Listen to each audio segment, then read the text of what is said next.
The following combination exercise works on your front of your thigh, or the quadriceps, and also your side arm, also called the lateral deltoid.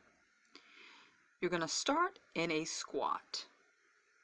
So squat, bending at your hips and knees, holding one dumbbell in front with both hands, with your arms out straight in front of you.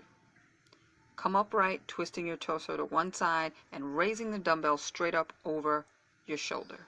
You're going to lower back down into your squat, come up again, and repeat.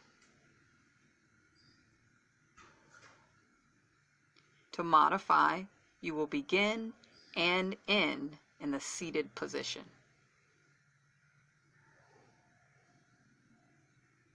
You can perform all reps on one side like you see me doing here, or you can stand up, perform one rep on one side, sit, and then perform one rep on the other. Repeat.